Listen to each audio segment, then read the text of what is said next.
halika rito. Saan kayo pupunta? Halika, magchikahan muna tayo ng kaunti. Okay, konting hinga-hinga muna. Gusto niyo po ba ng tubig, Ate Mirna? Okay na po. Okay. ka lang? Hinga ng konti. Kayo po ba, Aling Mirna, ay may mga apo na, may mga anak? 3 anak po. 3 anak. Sila po ba'y nag-aaral pa or nagtatrabaho na? Yung 2 po nagtatrabaho, yung isa po nasa bahay lang. Sa bahay. Nag-aaral pa? Hindi po. Bakit po?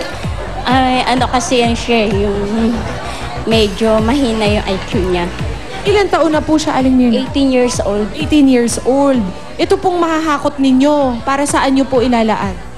Yan po ay para po maipagawa po yung aming bahay.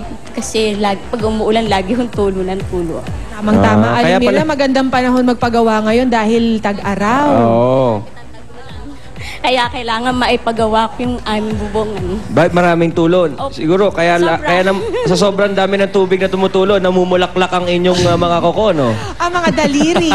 Okay, Aling Mirna, ready na kayo? Ready na po. Okay, Alam isang niyo po minuto yung po. style. Ha? Para maganda yung hakot, 2 kamay po, tapos iliad nyo ng kaunti. Halika Okay, po. Aling Mirna, 1 minuto po ang aming bibigay sa inyo. Lahat ng inyong mahakot, ang timbang po niyan, yan ang halagang inyong may uwi. Handa na kayo, Aling Mirna? Handang-handa na! Ready, timer starts now! Aling Mirna, no? Advance. Oo, ready to go. Uy, Wow! Tia, look at this! Oh! Ang ganda! Hanip! Marunong! Aling Mirna! Ikaw na! Alam mo, may lamang yung Pia eh. May lamang din yung medyo ang height sakto sa hakutan.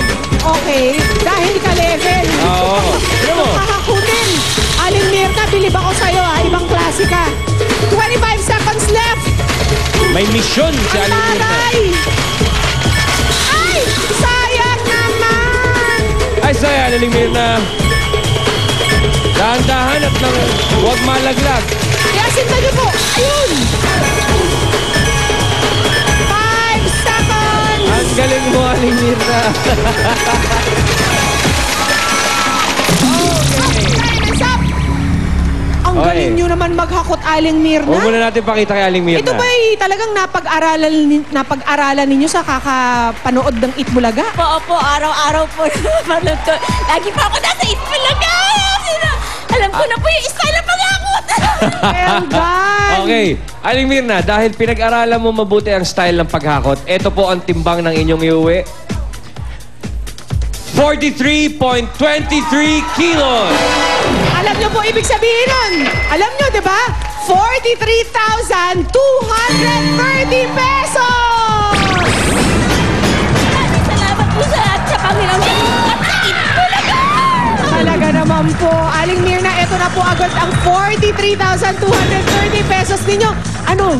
Mapapagawa na yung bubong. Opo, mapapagawa ko na rin yung bubungan namin naging tulo ng tulo. Dahil malapit na tag-ulan, kaya paghahandaan natin ito.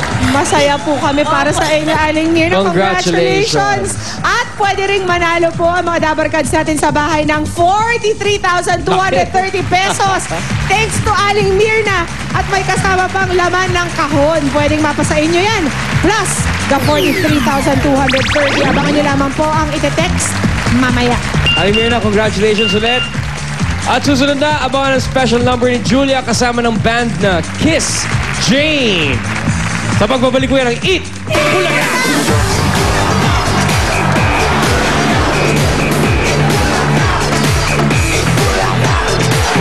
Sumama sa pinaka-happening na summer trip ng inyong paborito.